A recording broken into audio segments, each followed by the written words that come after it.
جو آج صدائیں بلند ہیں اللہ اکبر کی، جو آج صدائیں بلند ہیں اشہد ان محمد رسول اللہ کی،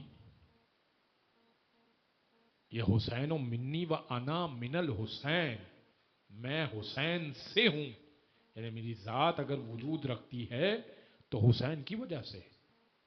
یہ اس حدیث کی ترجمانی ہے۔ معزز گرامی، عقائد بہت امپورٹنٹ ہے، بہت ضروری ہے کہ انسان اپنے عقائد پر کام کرے، اور عقیدہ اگر مضبوط ہے تو پھر انسان کا عمل کامیابی تک انسان کو پہنچاتا ہے۔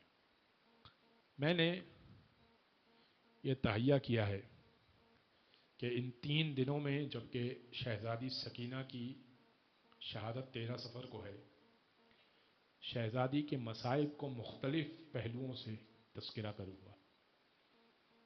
حسین کی یہ لاڈلی بیٹی، جس کا اصل نام ہم سکینہ کہتے ہیں، سکینہ بنت الحسین، سکینہ یعنی سکون پہنچانے والی، نام فاطمہ تھا لیکن آقا حسین سکینہ کہا کرتے تھے،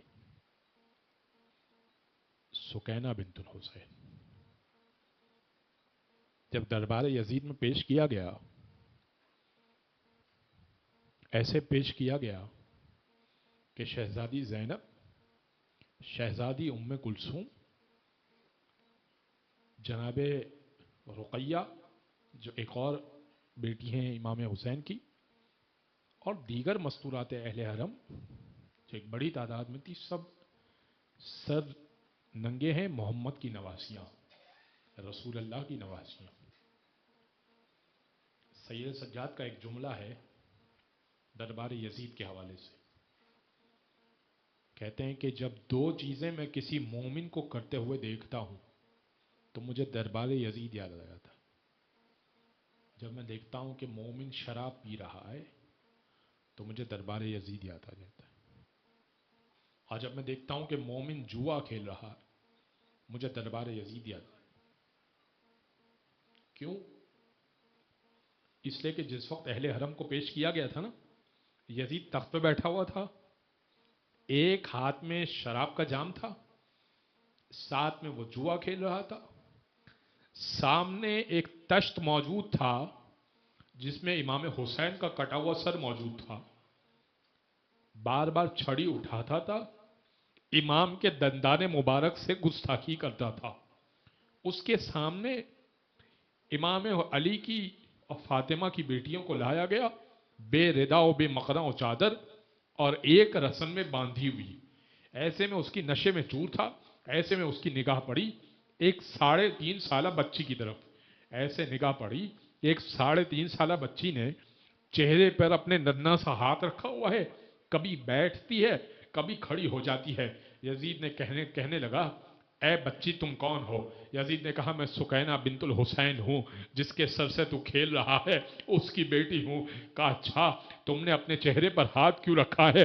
کہنے لگی، میں نے چہرے پر ہاتھ اس لیے رکھا ہے یزید، میری پھوپھیوں نے، میری بہنوں نے اپنے چہرے کو اپنے بالوں سے چھپا لیا ہے، مگر میں بھی غیرت والی ہوں نا، مگر میرے بال چھوٹے ہیں، میں نے اپنے ہاتھوں سے اپنے چہرے کو چھپایا ہے، میں حسین کی بیٹی ہوں، ارے سید زادی ہوں۔ کہا اچھا، تو کبھی بیٹھتی ہے کبھی کھڑی ہو جاتی ہے، ایسا کیوں کرتی ہے؟ کہا اس لیے ایسا کرتی ہوں، جب میں کھڑی ہو جاتی ہوں نا، تو نے ہم سب کو ایک رسن میں باندھا ہے، جب کھڑی ہو جاتی ہوں نا میرا گلا تنگ ہو جاتا ہے، مگر جیسے ہی بیٹھ جاتی ہوں تو میرے گلے میں تو راحت آ جاتی ہے، مگر سید سجاد کی رسی کھنچ جاتی ہے تو میں دوبارہ کھڑی ہو جاتی ہوں، مجھے راحت نہیں ملتی، بیٹھتی ہوں تو پریشانی ہے، کھڑی ہو جاتی ہوں تو پریشانی۔ کہا اچھا، یہ تیرے بابا کا سر ہے، اگر واقعتاً تو حق پر ہے ذرا اپنے بابا کو بلا۔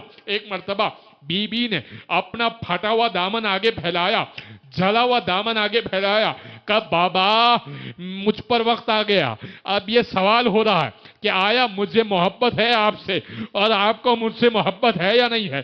ایک مرتبہ تشت سے حسین ابن علی کا سر اٹھا، ہوا میں تیرتا ہوا سکینہ کی گود میں جا گرا، بی بی نے اپنے سوکھے ہونٹ جناب حسین ابن علی کے سوکھے ہونٹوں پر رکھے. کہا بابا دیکھیے چہرے پہ نشان، تماچوں کے نشان، دیکھیے کانوں کے نشان، کانوں سے بالیاں اتاری گئی ہیں. نہیں، اتاری نہیں گئی، کھینچی گئی ہے. بابا جس دامن میں آپ موجود ہیں نا، اس دامن میں آگ لگائی گئی تھی. پھر کہنے لگی شہزادی، پورا مر گیا. پھر کہنے لگی شہزادی ارے نہیں بابا، بابا آپ کی داڑھی تو خون میں تر ہے. ارے نہیں بابا، آپ کے ہونٹ تو زیادہ خشک ہے. ارے نہیں بابا، آپ کے ہونٹوں پہ تو چھڑی کے نشان ہے. میرا بابا زیادہ زخمی ہے، سکینہ کم زخمی ہے.